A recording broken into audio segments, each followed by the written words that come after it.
Shalom and welcome to the Israel Policy Pod. I'm Neri Zilber, a journalist based in Tel Aviv and a policy advisor to Israel Policy Forum. So almost, Shana Tova and Chag Sameach to all those listening. The Jewish New Year and high holidays are nearly upon us, so I thought it'd be a perfect moment to do a big overview and catch up with our regulars, Israel Policy Forum's very own Chief Policy Officer, Michael Koplow, and our dear friend and former colleague, Shira Efron, a senior fellow at the RAND Corporation and their distinguished Israel Policy Chair.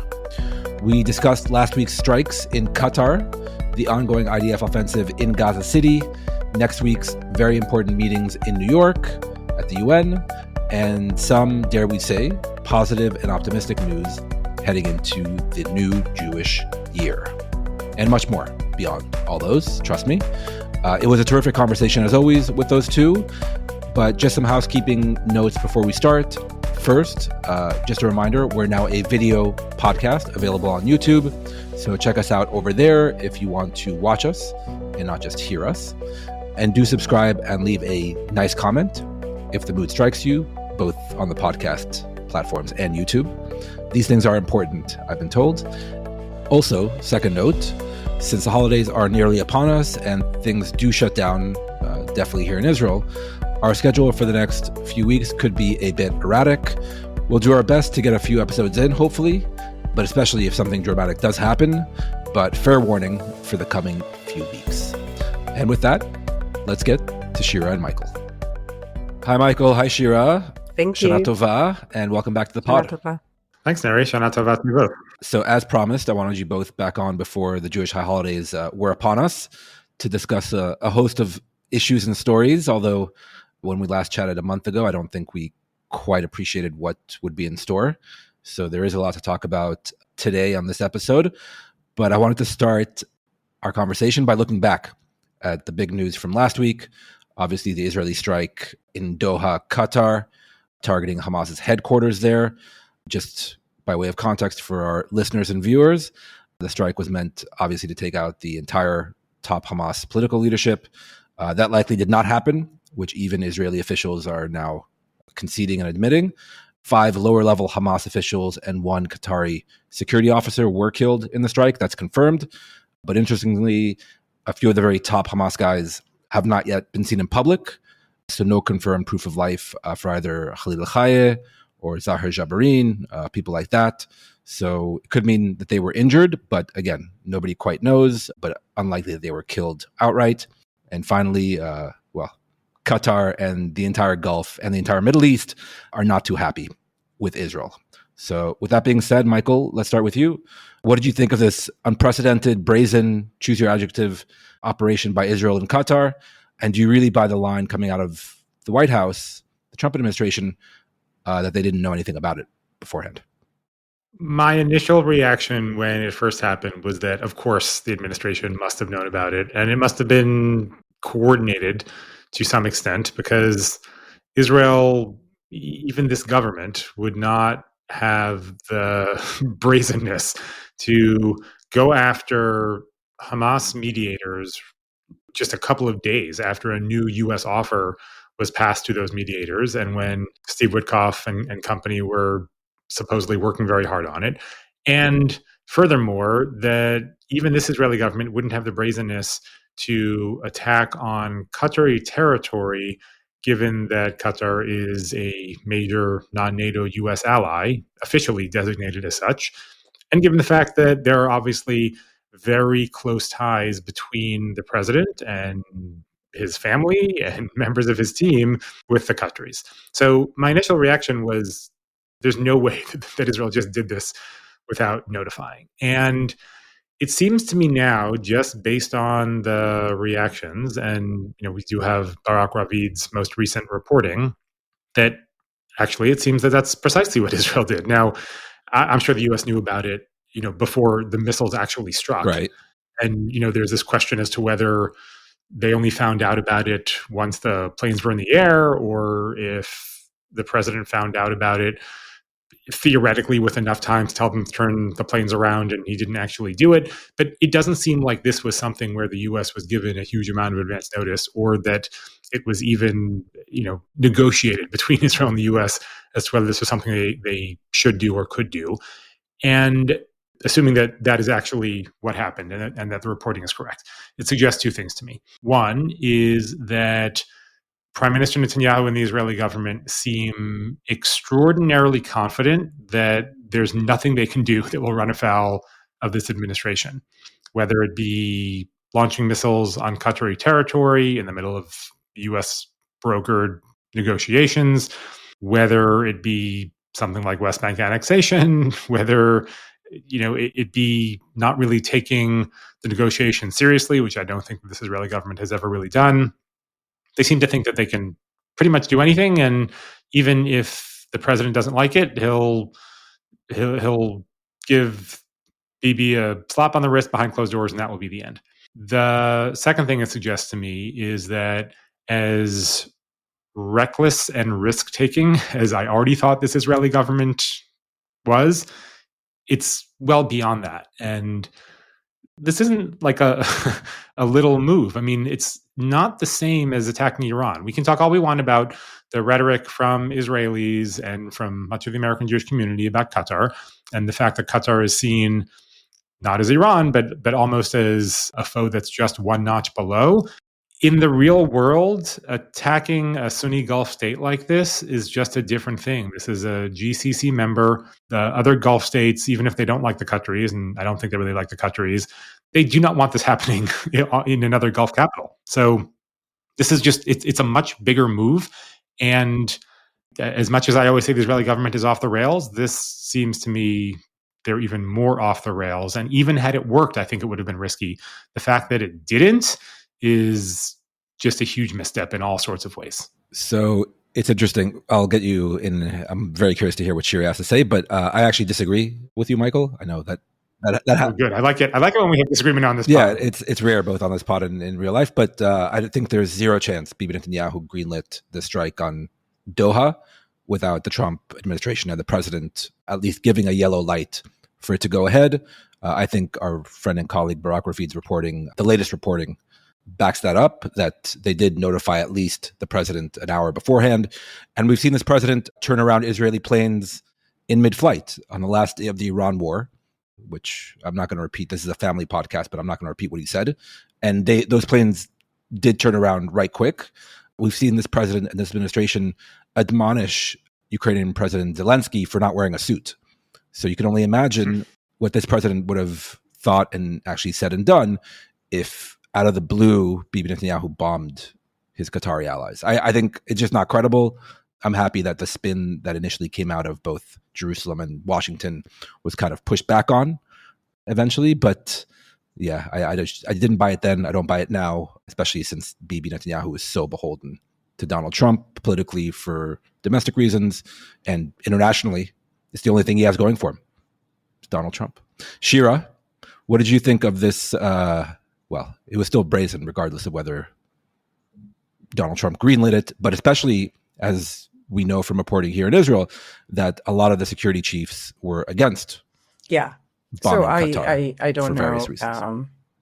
I don't know what the U.S. administration knew or didn't know, and it serves everyone to keep plausible deniability. But really, I don't think that's the issue. I think the issue is that it's a brazen, reckless, I think undone decision that while I understand that when Israel vowed to hunt the last, Hamas leader, this is not the way to do it. Definitely not at this timing and not at this location. We have precedents, right? When Israel wanted to kill Ismail Haniyeh, who was in Qatar all the time, they waited until he went to Tehran to do just that about a year ago. And maybe it served another message vis-a-vis the Iranians, but still, the point is that there was a clear decision to avoid hurting them in Doha. And we know that this plan for this specific strike or for alternative ways of getting them through ground operations and others, these plans have existed for a long time. So the timing in the decision has to do with a horrifying, terror attack in Jerusalem the day before that created a lot of anger here and desire to this. And there are also obviously the Qatar gate and political issues here back home. And you think of the motivations to do it then. I disagree with you a little bit, Neri, because I had meetings in Washington. So it happened when I was in Washington. I was shocked. And then met with several Israeli officials who happened to be in Washington at the same time, and also former officials. And I had made some phone calls to people working in this defense establishment. And initially, when they thought this was successful, a lot of those people were cheering for this. Well, I think when you say that there is opposition among the security establishment, I think Mossad went out of its way to explain that they really were against it because of their ties with Doha. We know there was an objection from military of doing it at this time, and they said, let's wait another week. But the merit of actually doing this thing in this way, I don't know if it was pushed back in the same way that some people have changed their mind post-failure. And I know some people have not changed their minds post-failure. They say this was still the right thing to do it. We messed up for a variety of reasons. Some say that there was advance notice by the U.S. Again, I have no visibility into that information, why actually it wasn't successful from an operational point of view. But I think there's the mindset in analyzing the full implications of Gulf countries seeing this as an attack on them, right, on GCC, on behavior in the region. What does it do to U.S. posture in the region, right? Right? We know the biggest U.S. military base is in Qatar. What does it mean for them? And I think it's bad either way, right? If the U.S. approved it and if it didn't approve it. So I think in either way, like, to me, just like a failure or not a failure, maybe a deliberate. I'm sure there was a discussion on what this could mean and where it can deteriorate. I just don't think it may have reached the right conclusions, and these voices were not here. Now, of course, there's the hostages and other things, right? Negotiating on the hostages, and what does he do? And if the war aim, one of the two war aims is still, even though we're not hearing so much about it, is to bring the hostages back home. We don't know how this serves this. Now, what are the implications of this? Obviously, it's unsuccessful. But even if it were successful, I mean, clearly it only strengthened Qatar rather than undermined it. It brought the Arabs together, not just the Gulf, right? What we saw with Egypt, and Iran was there. So instead of, Israel has the fantasy of like a Middle East NATO against Iran, it almost sounds like a Middle East NATO against Israel. How does this serve the Israeli interest? And, we're hearing from some Gulf representatives also in Washington, their views, and they were furious.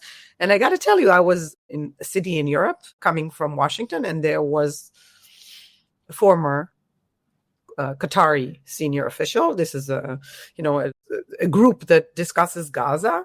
And I mean, they were shocked.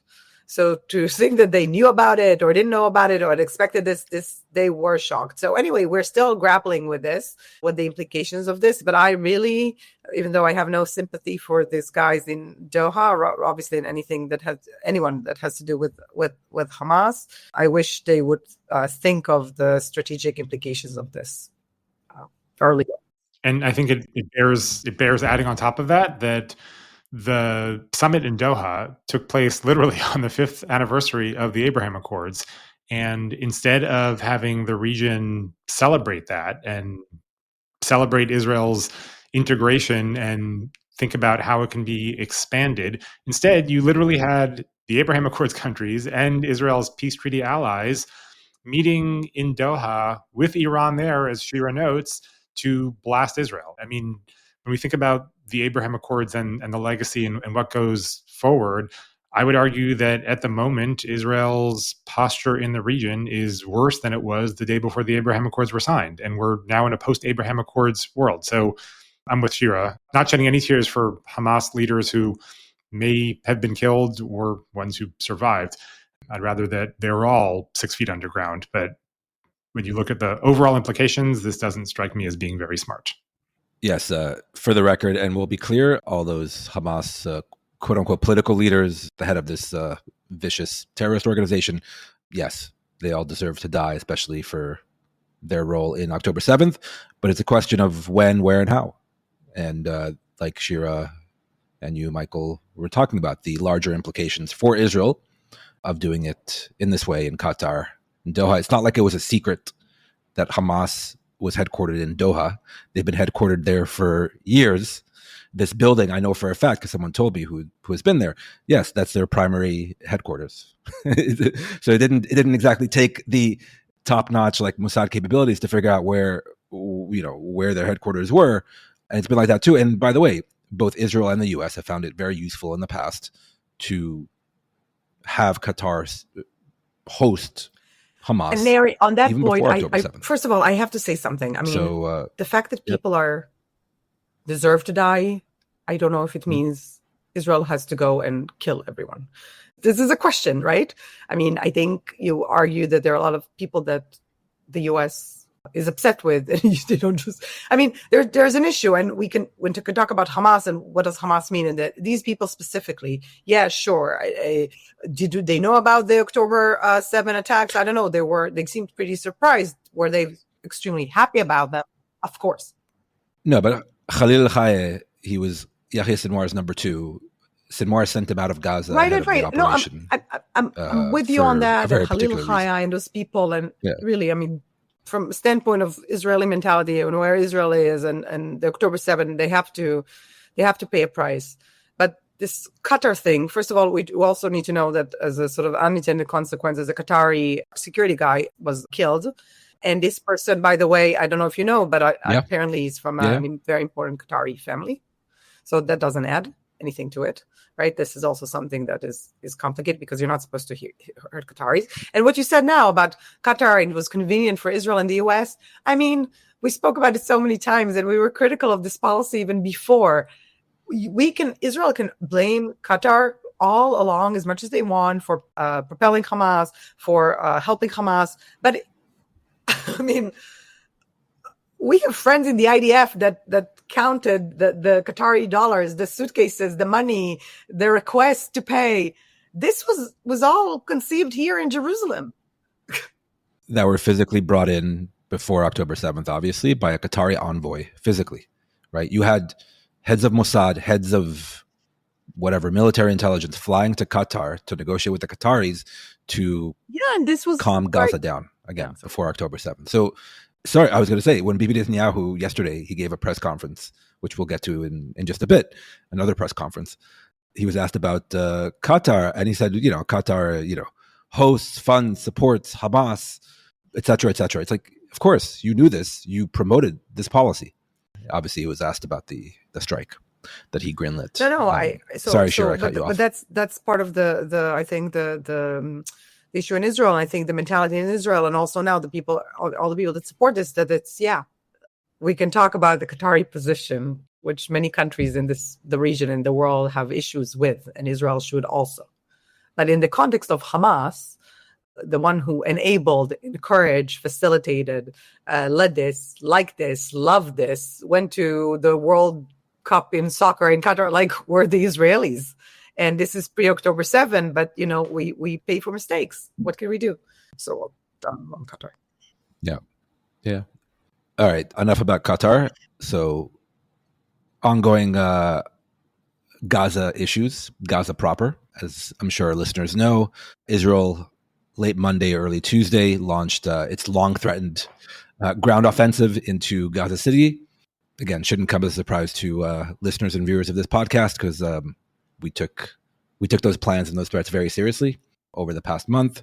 But Michael, well, I think all of us have spoken about this, but Michael, you were very negative, to say the least, about this looming IDF operation. Has your opinion changed at all now that it's underway? And are you still pessimistic that it will lead to Hamas's either full elimination or full capitulation, as some people here in Israel are still saying it will actually succeed in doing so? It has not changed even one iota. I do not think that this is going to lead to Hamas's full capitulation or defeat any more than the previous operations. And, we've discussed this ad nauseum in the past, so no need to be repetitive. And as it is unfolding, we're seeing the fallout. I mean, the Europeans are contemplating all sorts of new measures to, I don't know if the correct word is retaliate or deter, but whatever it is, all sorts of new measures against Israel, effectively in response to this very operation. And even if you don't care about any of that, even if you take the Netanyahu view that Israel is now an island unto itself, and as he said the other day, it has to become a super Sparta. In Super Sparta, the IDF chief of staff, Eyal Zamir, who, in a Super Sparta maybe should be the most important person, he is warning about this operation. And he wants to know why Ron Dermer and David Barnea are sitting in cabinet meetings rather than going out and negotiating a deal to get the hostages back. So I fail to see why anybody still thinks this is a good idea. Lovely aspiration to go into Gaza City, the alleged last Hamas stronghold, even though we all know it's not really the last Hamas stronghold, and clear them all out. Lovely ambition. I support that in theory wholeheartedly. In the real world, the one that we're actually living in, this is not going to defeat Hamas. It's going to cause an enormous amount of destruction and suffering for non-Hamas Palestinians. It's going to put Israel in an even more precarious position.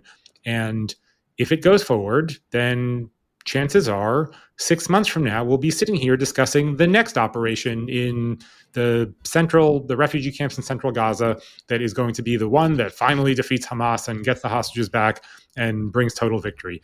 It's a farce. And like I said, I fail to understand how people can talk about it as if it's going to be decisive or successful with a straight face. Just by way of both anecdote and data point. So we're recording this on Wednesday afternoon Tel Aviv time. The ground offensive started early Tuesday, so we were briefed by the IDF. And according to the IDF's own estimate, there are probably 2,500 Hamas fighters in Gaza City. And there are still probably 600,000 people in Gaza City, right? And there's a lot more than 2,000 to 3,000 Hamas fighters in the Gaza Strip still. So it's definitely not the last stronghold, just on a literal basis. It's not the last stronghold because that's not where the majority of Hamas is. Shira, what do you think about the new ground offensive? And I mean, is the charade over? I mean, this government isn't even kind of pretending like it cares about the fate of the hostages. Okay, so I mean, I think we saw that this ground invasion was stalled for as long as the chief of staff could have stalled it, right? There were delays, and he got soldiers out on vacations and stuff, and he was really trying to prevent this from happening. And we hear constant leaks from cabinet meetings where he says, why are you telling the heads of the Mossad and the negotiation team, why are you even here? Why are you not flying around the world trying to get a deal? Looking to Doha. To Doha. Why are you not in Doha negotiating a deal? Yes. Yeah. So not anymore. So this is really an issue with the fact that this is probably, I mean, no one wants this in Israel. We have to acknowledge the fact the IDF does not want this. The vast majority of the Israeli public doesn't want this, and still the government decided against it. And the Israelis don't want this because, I think, like Michael said, and we've been in this for almost 2 years, and we've been in this when we talk about Rafah and we talk about other things. It's right, like by military might alone, you're not gonna make. I don't know that you can make Hamas capitulate. We can talk about this. What does it mean, capitulation by an organization like Hamas? But military might alone is not gonna solve our problem in Gaza. And in this case, I would argue is gonna make it worse. It's also the fact that the IDF is the fighters, the combatants. They need a rest. I just heard the statistics that 1 million Israelis suffer from PTSD, from post-trauma stress disorder. 1 million. Now, it's more than 10% of the population, because if you talk about PTSD, it's the grown-up, right? It's mostly the adults above the age of 18. So it's probably even more than 10% of the population.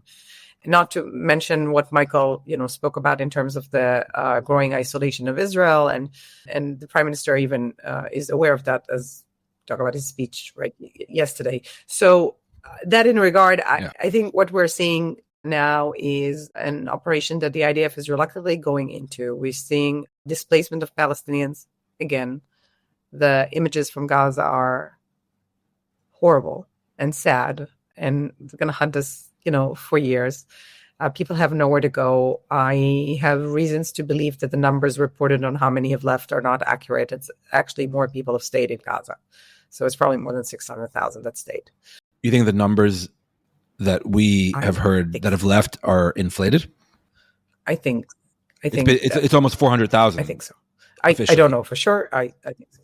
I think there are no accurate counts of these. And, still we're talking about, there were according to estimates, over 1 million people in Gaza City before. So even if it's 370,000, whatever they said yesterday, it's still over 700,000. And it's really where there's nowhere to go. And at the end of the day, you're going to do all that. And what do you think is going to happen to Izzeddin al-Haddad, who's now sort of the military leader in Gaza, and the various people that even us as people who follow this don't even remember their names because they are, majors turned generals, right? And what's going to happen? They're going to be like, oh, well, you know what? You're right. This was really a bad idea. Bye. We're leaving. We give up. We raise a white flag. No, what you're seeing here is two actors that are both doubling down. It's like gamblers in the casino. Both are doubling down. And Hamas is not, there is definitely a military achievement, right? Because Israel, a year ago already, broke down Hamas as a governing and as a organized military force, right? But it still has, it went back to its roots, right? There's a guerrilla movement, and with more agency and independence for the different cells that are working and operating. At least in the last few months, we know that they recruited higher numbers than Israel kills, right? They're doing expedited training for 14-year-olds. And what you need is someone to learn how to put an IED somewhere or fire an RPG. Or fire a Carlo. I mean, you don't need this advanced to be the training.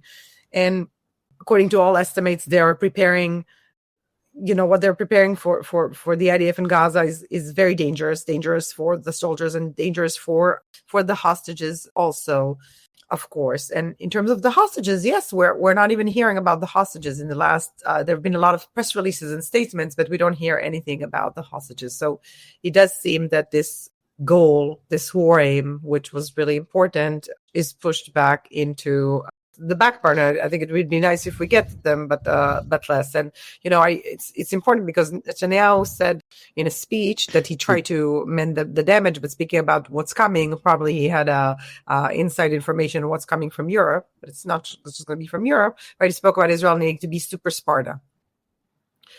And if you look at Sparta today, it's a dusty little town, right? Yeah. And Athens is a thriving metropolis with, I think, 5 million people. People don't remember. Sparta lost. If this is your aspirations, where are we heading? Israel Policy Forum is a policy organization rooted in the Jewish community.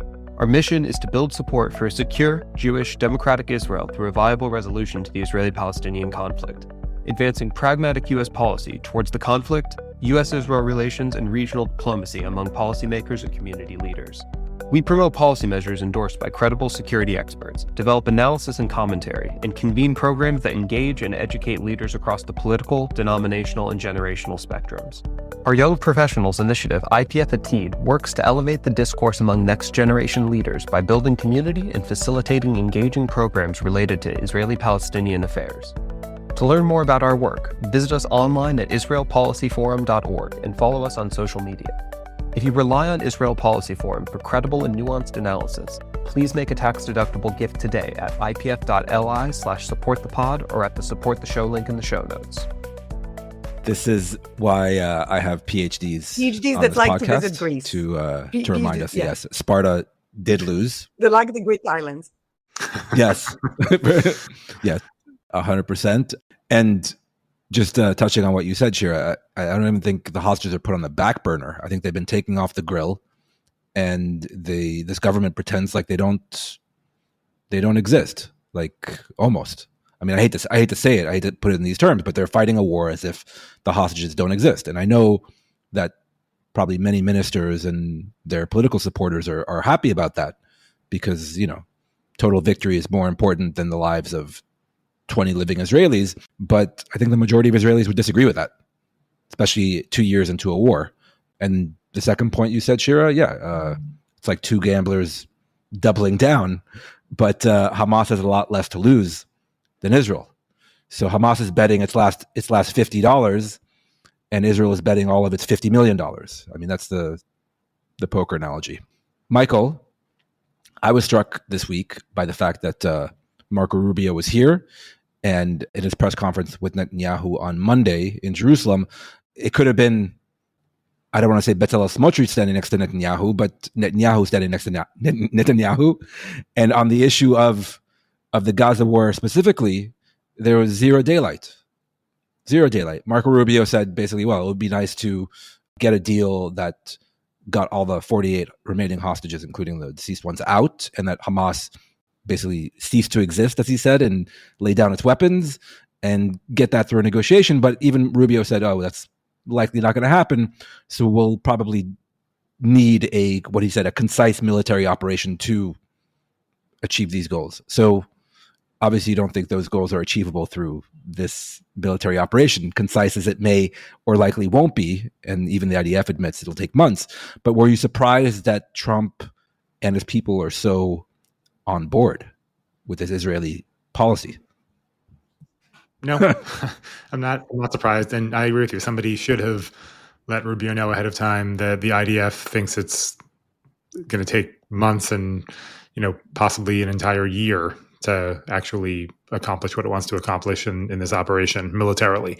I'm not surprised. I think that Rubio is echoing what we tend to hear publicly from President Trump too, which is warnings to Hamas that they have to release all the hostages now, or else the gates of hell will open, right? Or else, Israel Katz and Donald Trump tend to post on social media about this in similar fashion. This week it was President Trump warning Hamas not to use hostages as human shields, which, I would hope that we all hope that. But do we think that Hamas isn't going to do that? I think that they almost certainly are going to do that. So I'm not surprised. And we've seen sometimes kind of ambivalence from administration officials on certain things, right? So, you hear administration officials, both publicly and privately, when the question of annexation comes up, they won't say do it or don't do it. They'll say, oh, we don't have a policy, right? Whatever Israel wants. And Rubio effectively communicated that this week. And I think Mike Huckabee reportedly said it publicly, that it's up to Israel, right? When it comes to annexation, up to Israel. When it comes to the war and whether to go ahead, up to Israel. So it's green lights or, sometimes maybe a kind of flashing yellow light, maybe not even yellow, somewhere between yellow and green. That's orange, kind of the most you get. Light. Right, an orange light. Well done with the primary colors there. That's kind of the best that you really get. And listeners to this podcast know, I really believed between the time that President Trump won the election and took office, and even early on in this Trump term, that there was a chance things would be different because of the influence of the Gulf. And, all the more so when President Trump came to the region and went to the Gulf and skipped right over Israel.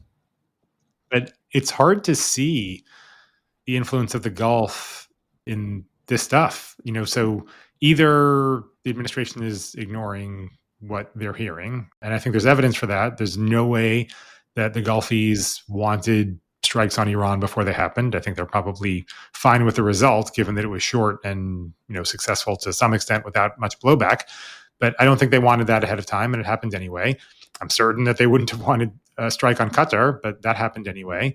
We all know they want the war to end, but there isn't a lot of administration pressure on Israel, at least, to do that. So maybe Trump just doesn't care about what he's hearing from them. And maybe they're not actually speaking up. Maybe at this point, they're kind of content to wall this off as much as possible.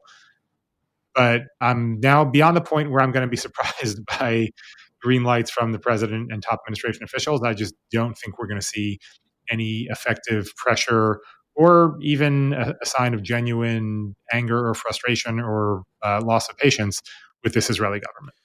And I think all of us who would like to see a bit more U.S. pressure on this Israeli government, maybe we need to give up that ghost.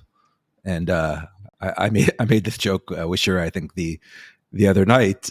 We have a very good friend who, in almost every column for probably the past 6 months, definitely the past 6 months, either starts the column or ends the column with, well, it's really up to Donald Trump to stop this war in every column. And he's right, because there's very little levers other than maybe, the Israeli public, which we also haven't seen, to get this government to change course. It's that or Donald Trump, and neither have kind of risen to the moment.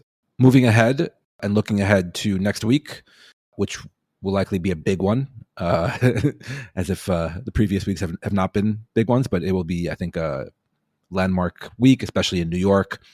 We have the UN General Assembly meetings and speeches, including by Netanyahu and Trump, but by the way, not Palestinian President Mahmoud Abbas, who was not given a visa to attend the UN meetings in New York.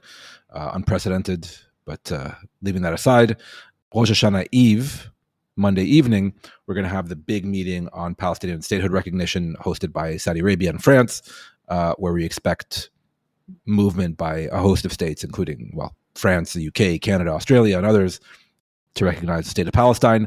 Shira, what do you think of this diplomatic gambit next week? Good idea, bad idea, shrug? Let's put it in context. First of all, after assuming recognition is going to play out like we think it will, by next week, there'll be over 150 member countries that recognize the state of Palestine. 164 countries recognize the state of Israel. So we are at near parity. And practically, I think this does not mean much. Michael and I wrote an article in Foreign Affairs, I think, a year ago, when the previous wave of recognition, it was, I think 9 countries. And it started, actually, what was interesting last time, it was that broke the taboo on European countries, right? All these other countries that have recognized the state of Palestine previously were from Latin America and Africa. And this is Spain and Sweden, and don't remember which one. The others were the first ones to be the European countries, or major European countries, to have recognized Western Palestine. What we have here is we're talking about permanent members of the Security Council, right? We're talking about France. We're talking about the UK, England, which I'm hearing. And again, it's not like scoop stuff. Okay. I just heard today that they could be even recognizing before UNGA, which is, it's a big issue. And there's Canada and Belgium and other countries. So we're talking about a different group. And even though we know that this in practice is not going to move the Palestinian state ahead, and we know that the Palestinians, in the making, right, the PA, sort of the government, is closer than collapse to than being in a government that has effective control over territory. And it's probably going to revoke an Israeli retaliation that is going to penalize the Palestinians, setting them back even more, right? I think it reflects something that we are seeing with an international community in these countries that are frustrated. They don't know what else they can do. And it's sort of like the fear, right? There was always a deterrent from doing such things. And now they're like, if Israel is going against, as I said, it's like if Israel is going to foreclose any political horizon for the Palestinians, we are going to foreclose, the horizon on Israel being part of the Western country, part of the Western world.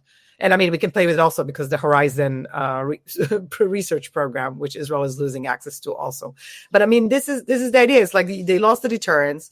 We're seeing active sanctions. It's true that the critics are in Israel and other places are saying that it's motivated by political considerations back at home. But of course, they have politics too.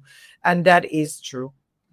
And what it can have where it can have implications that I think Israelis are serious about or concerned about, beyond the sort of like hyperbolic and reward for Hamas and all these things that most Israelis do see it like that, right? And the question if this is the timing, there's an issue, right? Until now, we're under this concept that the Palestinian territories are disputed. and they're disputed, which means that Israeli operations in areas, controlled by the PA, right, are considered legitimate given Israel's security concerns. We can talk about the raids into Area A, but just I'll get what about the settlements. The settlements and incursions into Area A and Area B can be considered as aggression against a fellow UN member states. So this is much more like Russia-Ukraine than a different status. It will also accelerate legal processes against Israel in the Hague, right? ICC, ICJ. This is something that is more dangerous, and of course, in terms of the sanctions. So I think we're seeing. Israel was this diplomatic tsunami and economic tsunami against Israel. A lot of the things you saw, the quiet embargo and the sort of reluctance to do stuff with Israel without the formal sanctions. But this can bring actually the formal sanctions. So it's going to have real implications. And how do we don't have much time, i.e., if this is not something that I think, all support, thinking it's the wisest step forward. I told this to European officials, but I think at this point, it's fait accompli. What needs to happen is some sort of how do we mitigate against the damages? And this can be done if this was framed in terms of I think the New York Declaration of the Saudis and the French, right? Or saying some sort of if the UK and the Belgium approach that says, we are recognizing the state of Palestine, but this recognition is going to come to effect only when the hostages return and there's the end of the war and Hamas is gone. So when it meets the conditions that Israel requests. And if it's framed in explaining that this is a recognition of, or re-recognition of the Palestinian rights for self-determination rather than pretending this is a state in the making, this would be helpful also. And I think it would be useful also if there's a reminder to Israelis that, Israel itself was recognized by the UN. And in that decision, there was a recognition also of an Arab state. So it's difficult, it's very convenient for us to take just our part and ignore the other state that was also supposed to be established through this framework. After October 7, trauma, zero tolerance, there's really very risk-averse mentality. It's all justified, but at this point, I just don't think Israel can fight it in a viable way, and therefore it's better to think how you manage it and leverage it, and maybe even use it to say, okay, you acknowledge Palestine, how about you acknowledge us as a Jewish state, right? It's something that was very important for Israel. So maybe you use it to extract leverage and put pressure on what Israel cares about. Doesn't seem like this Israeli government is heading down the more constructive path. It's heading down the more destructive path. We'll get into in a second. You said fait accompli. I think these governments are fed up completely. I will avoid speaking about political stuff. Yeah, I got a smile. I got a smile. I got a smile from Michael Koplow. That was enough. A lot. My day is done. I mean, it's a smile. It's a smile of disgust. But yeah, that's it. My day is over. It was a productive day. Michael, what do you think of what we're going to see next week, and what do you imagine? Like we said, the reaction from Israel will be. I agree with Shira. We're going to see this wave of recognitions. I think it's a very bad idea on the part of these countries. We talk about magical thinking on the Israeli side with regard to the operation in Gaza City and what military pressure can actually accomplish. This is just complete magical thinking from the Europeans and others about what declaring Palestine into being is going to actually accomplish. On the ground, it's going to accomplish nothing. And our friend Samar Sinjalawi, who has been on this podcast and who Shira and I were both supposed to see in person last week in the U.S., but couldn't because he was denied a visa to come to the United States. Unbelievable. He has a very effective, incredibly unbelievable. It's not just Mahmoud Abbas who's being kept out. It's literally any Palestinian, including Samar, who is one of the most quote unquote responsible Palestinians that exists in terms of his rhetoric and his willingness to talk to Israelis and engage with them. It's just it's criminal that he's kept out of the United States simply because he's Palestinian. But he has a very effective line on this, which is that you can have 190 countries recognize Palestine, but only one matters, and that's Israel. And until Israel recognizes Palestine, then this is all theater. And that's exactly what it is. It's all theater. And there's going to be some sort of Israeli response, no question. Now, what that will look like, I'm not sure. It seems to me that the discussions with Rubio and Huckabee are over annexation are clearly related to this in some way. Not to suggest that Israeli ministers didn't want annexation anyway, but they're very seriously, I think, discussing whether the U.S. will back them annexing something as a purported response to countries recognizing Palestine. There will almost certainly be some sort of sanctions against the Palestinian Authority that will be designed to weaken, if not collapse it entirely. I think that whatever funds Bezalel Smotrich has been transferring, that's probably going to end, and maybe there will be some sort of stepped up IDF campaign in the West Bank in symbolic places, right? More IDF activity, let's say in like Ramallah. I think that's certainly a possibility. There will probably be some form of Israeli diplomatic response against European countries. There's been talk of shuttering the French consulate in Jerusalem. Maybe Israel will pull ambassadors or downgrade relations in some way. We'll probably see some combination of this. The other thing that really worries me is that the Europeans talk about this as if it's going to change something for Palestinians, as if this is something that should be, celebrated by Palestinians. And it's going to change nothing. Not only is it going to change nothing for the better, if it does change something, it'll probably be for the worse, as we're, contemplating what Israel might do in response. And you elevate the hopes of Palestinians and then you dash them. And that's going to have a long tail because it's going to impact Palestinian attitudes about a peaceful diplomatic process. I mean, like I said, I think this is a silly move and I'm opposed to it. And I don't think it's smart. But whatever it is, it's certainly not armed conflict and intifada. So I think you discredit the approach that is not armed conflict and intifada.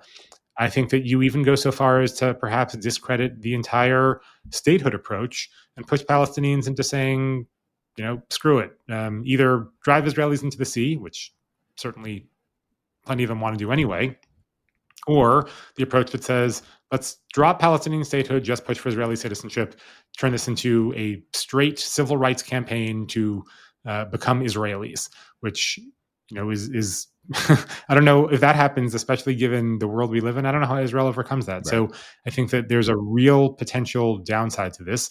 And I wish that if Europeans were serious about Palestinian statehood, so keep on holding Israel's feet to the fire in different ways that may be appropriate, but also restore some Palestinian agency. Tell them that, you support statehood, but it's not going to be contingent on the Gaza war ending and Hamas being out of the picture. It should be contingent on genuine PA reforms, institutional reforms and security sector reforms and democratic reforms, as opposed to acting as if the Palestinians will get this thing that they're not actually going to get, and that somehow they're just bystanders to all of it. It's a deeply mistaken and misguided move. And therefore, you need to manage it in a wise way, I think. That's what, in the way that I think Israel could backfire, right? One of my fears is in terms of downgrading ties or maybe kicking out diplomats here. What does it mean about the U.S. security coordinator, right? If you look at the officers working there are many Canadians and Brits. If actually the largest part of the mission is Canadian. I mean, are they going to go out? If we're talking about the number two official is a Canadian general. If we're talking about by the way, Abu Mazen, he didn't get a visa to New York, to the United States, but will Israel let him return? He's away now. This is also a question, right? Can he return here? We don't know where it's going to go. And I think after this circus next week, and admittedly, it's going to be a circus, we're going to all stumble into the same issues. Oh, by the way, on annexation, just want to make a point there. Annexation, there's the U.S. Allowing this or not allowing this or approving this. But I think where you see most leverage actually on Israel is coming from the United Arab Emirates, who have, and this is where you see that one statement from them, but continued pressure now on basically threatening almost to cancel the Abraham Accords or using very harsh language that they've never used before, is, I think, affecting calculations here. And together with the failed Doha strike, I actually think this is more of might be the thing that could prevent annexation. And there might be a statement on annexation. And there's de facto annexation, but an actual change measure, we'll see, right? You had E1 already, which is the settlement part between Ma'ale Adumim and Jerusalem, which is particularly the West Bank. And right, so there have been some measures already expressed as a response, as a sort of like an early response to the recognition. And maybe these all will be framed on this. But on the bigger picture, right, we're all going to come to the same issues. How to end the war in Gaza. This can be through an agreement. And I think that the state of Israel, there are people here, I'm not talking about Bezalel Smotrich and Itamar Ben-Gvir, but there are people here reportedly close to the prime minister itself that understand that a transitional authority that has to do with some Palestinians and international players and the regional government. I mean, this is sort of the only possible viable way. And because the regional actors want an invite from the Palestinian Authority and want some Palestinian Authority stake in this, and because Israel understands that, and because they can say it's not PA, but it's Fatah and have a dotted line to the PA or whatever, we need to ask ourselves how these policies, and this includes all the actors, right? How do they serve us? And can we force the PA or make sure that the PA does what it needs to do through engagement and not through sanctioning them? This is where I think we hope to come to consensus, because I agree with you. I think that this idea of like, the Palestinians said that they will engage in reforms and they appointed the deputy, Abbas appointed deputy, done deal. That's not true. And on the other hand, can they really engage in reforms given the policy of the Israeli government at the moment, right? That does everything to undermine them. So we are really in an issue that, we'll have Anga next week and Rosh Hashanah, but then we're going to come to the same issues, and the same issues that are actually, there is a way out, right? It's the same way out we've been talking about for almost 2 years. But what you have here is what you need is the leadership to agree to go on this path. And clearly the reality is going in a very different way at the moment. That's what I was going to say. That yes, you could sketch out a very reasonable path forward that resolves both Gaza and stabilizes the West Bank. I see no indication of this Israeli government and this Israeli prime minister that this is the direction they're heading in. They're heading in the opposite direction. Now, maybe that'll change at some point. Maybe on the other side of the Gaza City offensive. It's Israel, but Israel voluntarily, it will be hard pressed to do this. You would think about international players with leverage, right? And we've been pounding on Israel. It's true that we don't have expectations of Hamas, but maybe Hamas has not been helpful. Maybe there is a way of wisely thinking of what this capitulation looks like when you talk about terrorist organization, right? That they're saying, okay, we're willing to retreat for the Palestinian people. It requires a tolerance with this idea that it would have to have inter-Palestinian understandings. I mean, this is like very complicated stuff that someone in the international community needs to help. Yeah, but I think there are multiple actors in the international community that have thought about it. We know that for a fact. I think, again, not to pick on the Israeli government, but I'll pick on the Israeli government. Like, yes, you could create a formula to have both sides kind of save face and bring this to a close. But like you said, you need input or equity from the PA, from the Palestinian Authority. But this Israeli government doesn't want to hear the words Palestinian Authority, right? It would cause a coalition crisis. So how do you square that circle? And then, the Palestinian Authority should be supported in the West Bank because it is actually cooperating with Israel on security, as we all know, and has kept it remarkably quiet and stable over the past 2 years of war. And yet, this Israeli government is actively undermining that entity and that stability and that cooperation. So again, I hate to pick on my own side, but I will, and I will pick on my other own side as well. Rubio as well early this week, standing next to Bibi Netanyahu, said, if these Western governments take unilateral steps against Israel, quote unquote, by recognizing a Palestinian state, then don't be surprised if Israel takes unilateral actions in turn on the West Bank, which is complete gaslighting because Israel is already taking many unilateral actions against the PA and on the West Bank. And it's also not doing Israel any favors to push it or encourage that decision. But Neri, that wasn't my favorite U.S. official comment this week. The best one was Mike Huckabee saying that European countries can't recognize a Palestinian state because to do so would violate Oslo. Mm-hmm. So yeah, Nimrod and Ibrahim and I last week got into that. You ask Mike Huckabee if he supports the Oslo Accords. Yeah, well, apparently he does. Well, that's news, I think, to Mike Huckabee. Final question and topic to you both. I gave you a bit of homework before we started recording. Obviously, difficult times here in Israel and across the region, and also in Gaza, we have to mention. We touched on a few of the issues, especially, for here in Israel, for,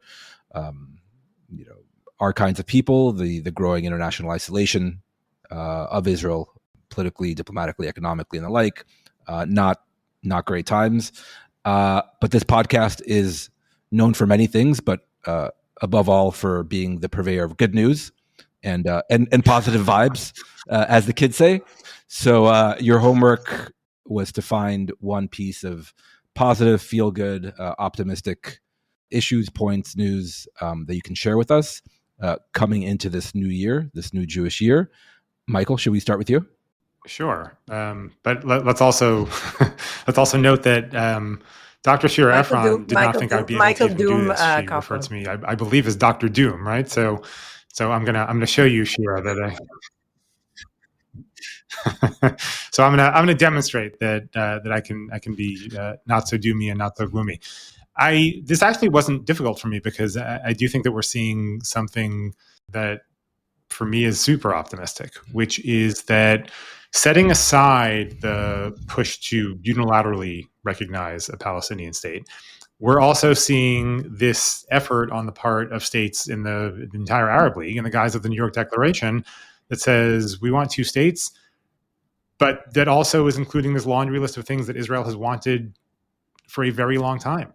The New York Declaration isn't only about two states. It also condemns October 7th without reservations. It calls for the return of all the hostages. It demands that Hamas disarm completely. It calls for the demilitarization of Gaza. It calls for a future Palestinian state to be demilitarized. It calls for the Palestinian Authority to take reforms on their education system, to end incitement as conditions for statehood. These are things that Israelis have wanted forever. And the idea, that 2 years ago, if I'd said to you, hey, the entire Arab League is going to sign on to these things that Israel is asking for, we would say, wow, what a fantastic position Israel must be in the world for the Arab League and the European Union to be endorsing these core and extremely legitimate and understandable and justifiable Israeli demands.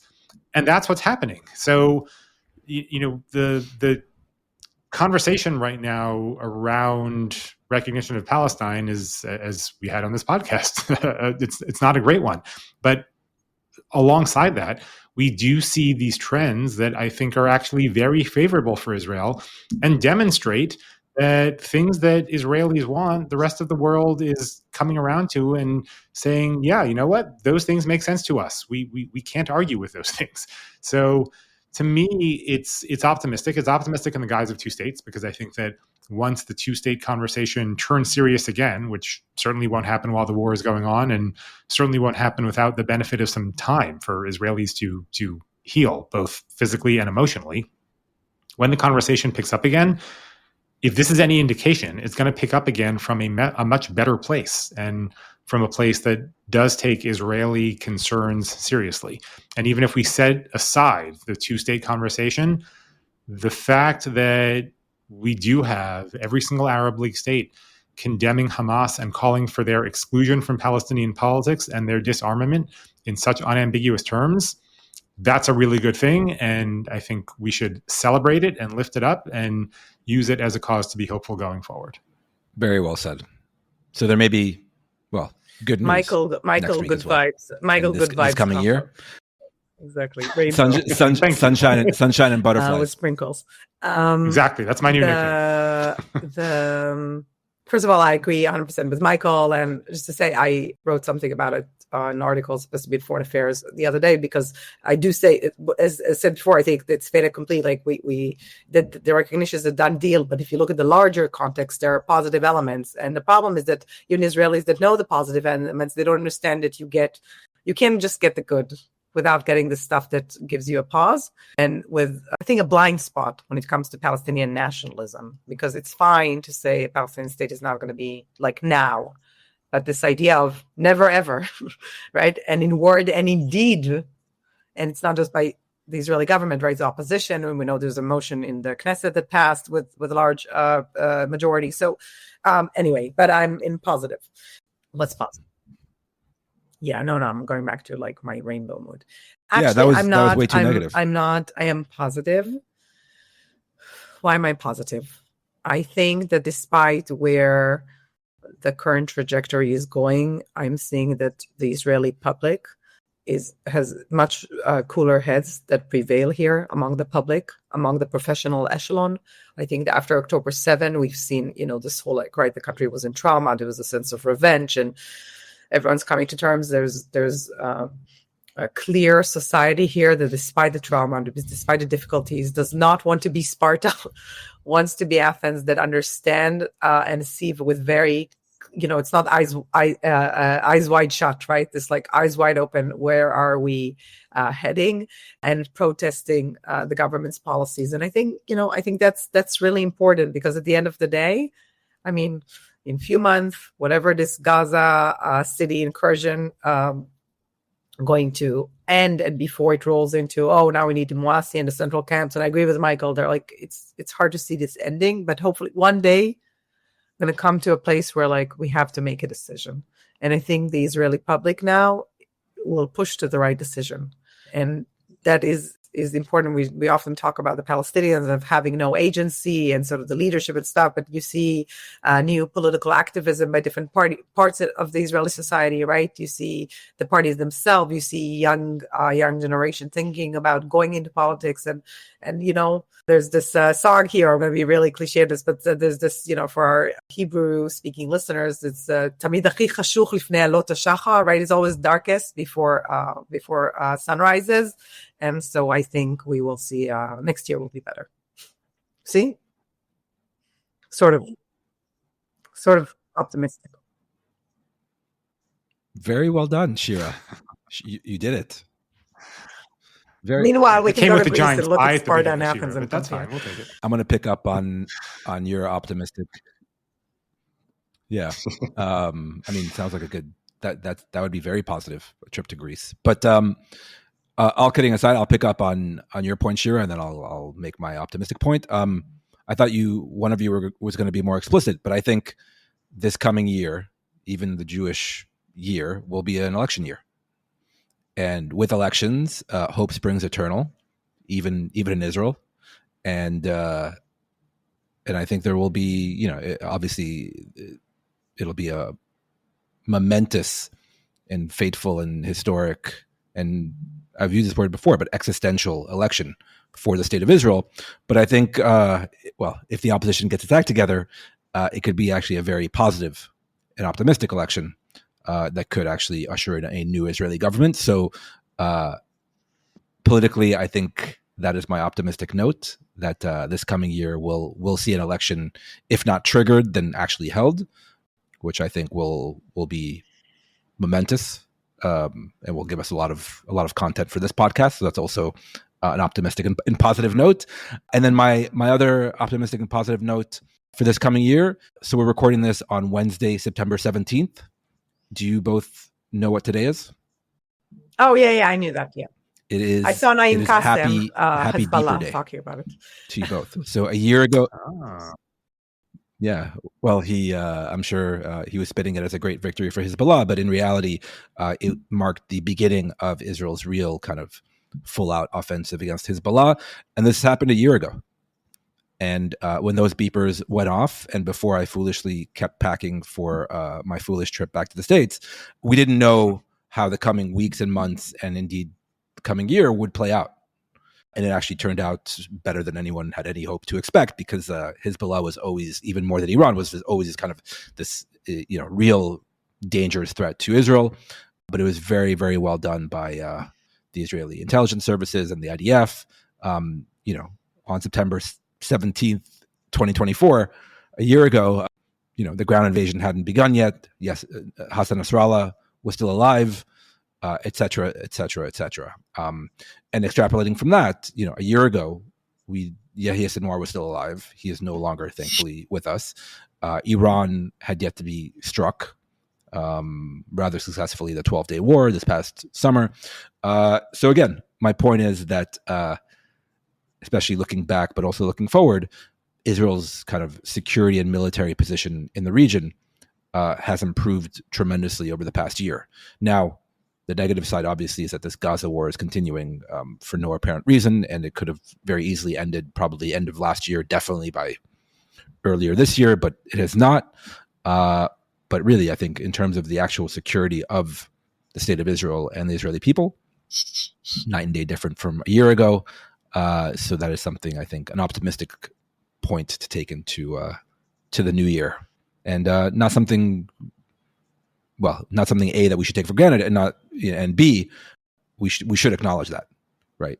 That in all the doom and gloom, politically, diplomatically, internationally, and et cetera, in real terms, in military and security terms, Israel is safer.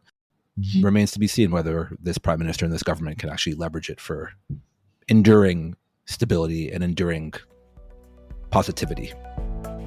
Okay, thanks again to Michael Koplow and Shira Efron, as always, for their generous time and insights. Also, a special thanks to our producer, Jacob Gilman, and to all of you who support Israel Policy Forum's work. Do consider making a donation to Israel Policy Forum so keeping a credible source of analysis and ideas on issues such as these that we all care deeply about, including this podcast. And most importantly, Shana Tova and Chag Sameach to all those celebrating. And of course, thank you for listening.